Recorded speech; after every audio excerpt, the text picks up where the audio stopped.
Digital marketing কিভাবে একটা ব্যবসাকে আজকের যুগে এগিয়ে নিতে পারে? চলুন আজ আমরা ঠিক এই বিষয়টাই একদম সহজ করে বোঝার চেষ্টা করব।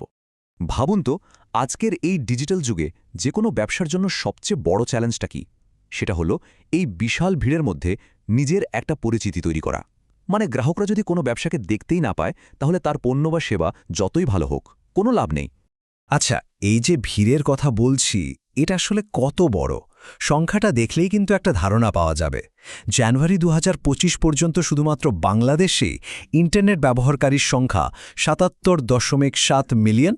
এটা একটা বিশাল বাজার, আর সম্ভাব্য গ্রাহকরা তো এখানেই সময় কাটাচ্ছে। তো প্রশ্নটা হচ্ছে, এত এত মানুষের মধ্যে থেকে একটা ব্যবসা ঠিক তার নিজের গ্রাহককে খুঁজে বের করবে কিভাবে? আজকের এই বিশেষ উপস্থাপনায় আমরা ঠিক এই প্রশ্নেরই উত্তর খুঁজব। আসলে আমরা এখন ব্যবসার এমন একটা সময়ে আছি, যেটাকে বলা যায় একটা নতুন বাস্তবতা। এখানে গ্রাহকদের আচরণ আর তাদের কেনাকাটার ধরন দুটোই কিন্তু আমূল বদলে গেছে। এই যে চার্টটা দেখছেন, এটা কিন্তু পুরো ছবিটা পরিষ্কার করে দিচ্ছে। ৭৭.৭ মিলিয়ন ইন্টারনেট ব্যবহারকারীর মধ্যে ৬০ মিলিয়নই আবার সোশ্যাল মিডিয়ায় অ্যাক্টিভ। এর মানে কি? এর মানে হলো সম্ভাব্য গ্রাহকদের একটা বিশাল অংশ তাদের দিনের বড় একটা সময় এখানেই কাটাচ্ছে। তাদের মনোযোগটা এখানে। আর দেখুন, বড় বড় ব্যবসাগুলো কিন্তু এই ব্যাপারটা খুব ভালো করেই জানে। ২০২৪ সালে ইন্টারনেট বিজ্ঞাপনে বিশ্বজুড়ে প্রায় $২৫৯ বিলিয়ন খরচ করা হয়েছে। তার মানে গ্রাহকের মনোযোগ পাওয়ার আসল লড়াইটা এখন ডিজিটাল জগতেই হচ্ছে। এই লড়াইয়ে টিকে থাকতে হলে কি করতে হবে? ব্যাপারটা এখন দাঁড়িয়েছে যে একজন গ্রাহক এখন কোনো কিছু কেনার আগে অনলাইনে অনেক খোঁজ খবর নেয়, বিভিন্ন পণ্যের মধ্যে তুলনা করে, আর কোম্পানির ওপর ভরসা করা যায় কিনা সেটাও যাচাই করে নেয়। তার মানে কোনো ব্যবসাকে যদি অনলাইনে খুঁজেই পাওয়া না যায়, তাহলে বহু সম্ভাব্য গ্রাহকের কাছে সেটার কোনো অস্তিত্বই নেই। তাহলে এই যে এত বড় একটা সমস্যা, গ্রাহকের চোখে পড়ার সমস্যা, তার সমাধানটা কি? সমাধানটা হলো ডিজিটাল মার্কেটিং। তবে এটা শুধু কয়েকটা টুলস ব্যবহার করা নয়, এটা আসলে একটা সম্পূর্ণ কৌশলগত সিস্টেম। একেবারে সহজ করে বললে, ডিজিটাল মার্কেটিং হলো এমন একটা কৌশল যার মাধ্যমে ডিজিটাল চ্যানেলগুলো ব্যবহার করে একটা ব্যবসাকে ঠিক সেই সব মানুষের কাছে দৃশ্যমান, আকর্ষণীয় আর বিশ্বাসযোগ্য করে তোলা হয় যাদের সেই পণ্য বা সেবাটা কেনার সম্ভাবনা সবচেয়ে বেশি। এই বিষয়টা বুঝতে ট্র্যাডিশনাল আর ডিজিটাল মার্কেটিংয়ের পার্থক্যটা দেখলেই চলবে। ট্র্যাডিশনাল মার্কেটিং অনেকটা অনুমানের ওপর চলে, অন্যদিকে ডিজিটাল মার্কেটিং কিন্তু পুরোপুরি ডেটা ভিত্তিক। এখানে প্রতিটা পদক্ষেপের ফলাফল মাপা যায়, কোন বিজ্ঞাপনটা কাজ করছে, কারা সেটা দেখছে, সবকিছুই একদম পরিষ্কার। এখানে অনুমানের কোনো জায়গাই নেই। এই কথাটা পুরো ব্যাপারটাকে, মানে ডিজিটাল মার্কেটিংয়ের মূল উদ্দেশ্যটাকে খুব সুন্দরভাবে এক লাইনে বলে দেয়। এর মূল লক্ষ্যই হল সঠিক মানুষের কাছে সঠিক সময়ে সঠিক উপায়ে পৌঁছানো। আচ্ছা, তাহলে চলুন এবার এই ডিজিটাল মার্কেটিংয়ের বিশাল জগৎটাকে একটু ভেঙে দেখি।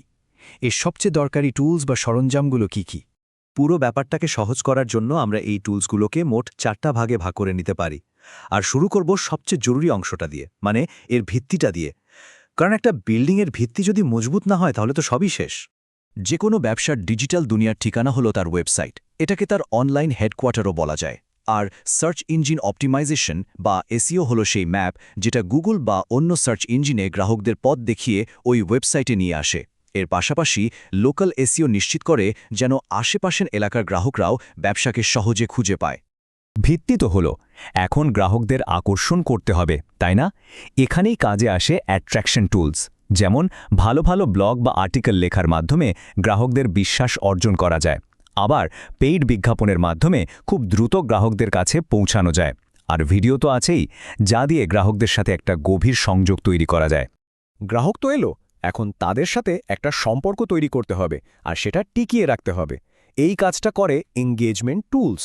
সোশ্যাল মিডিয়াতে সরাসরি কথা বলে একটা কমিউনিটি তৈরি করা যায়, আর ইমেল মার্কেটিং দিয়ে সেই সম্পর্কটাকে সময়ের সাথে আরও মজবুত করা যায়। আর সব শেষে আসছে সিস্টেম টুলস। এগুলোকে বলা যায় পুরো মার্কেটিং মেশিনের ইঞ্জিন। এরাই সবকিছুকে একসাথে বেঁধে রাখে আর মসৃণভাবে চালায়। যেমন মার্কেটিং অটোমেশন অনেক কাজ নিজে নিজেই করে ফেলে, যা অনেক সময় বাঁচায়। আর অ্যানালিটিক্স আমাদের ডেটা দেখে বলে দেয় কোন কৌশলটা ঠিকঠাক কাজ করছে আর কোথায় উন্নতি করতে হবে।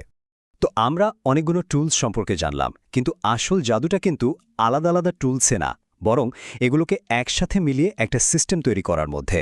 এই পুরো প্রক্রিয়াটাকে আমরা 4টা সহজ ধাপে দেখতে পারি। এটা একটা ধারাবাহিক পথ চলার মতো।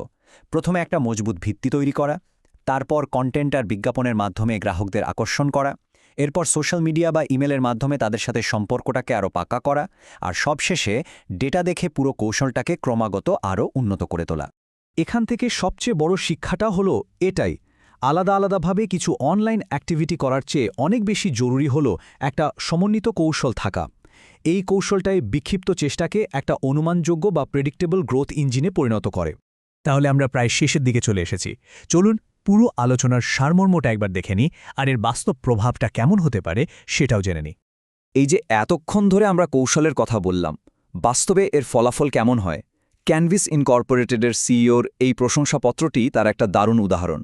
এটা প্রমাণ করে যে একটা ভালো ডিজিটাল মার্কেটিং কৌশল শুধু কথার কথা নয়, এটা ব্যবসায় সত্যি সত্যি ইতিবাচক পরিবর্তন আনতে পারে। তাহলে আজকের এই আলোচনা থেকে যদি একটা কথা মনে রাখতে হয়, সেটা হলো ডিজিটাল মার্কেটিং এখন আর কোনো শখের বিষয় নয়। এটা যে কোনো ব্যবসার বেড়ে ওঠার জন্য এবং প্রতিযোগিতায় টিকে থাকার জন্য একটা অপরিহার্য সম্পদ। তো শেষ করার আগে একটা প্রশ্ন রেখে যাই, যা প্রত্যেক ব্যবসার জন্যই খুব জরুরি। গ্রাহকরা ঠিক যেখানে তাদের দরকারি জিনিসটা খুঁজছে, সেখানে কি ব্যবসাটা সত্যি পৌঁছাতে পারছে? এই উত্তরটাই কিন্তু একটা ব্যবসার ভবিষ্যৎ নির্ধারণ করে দিতে পারে।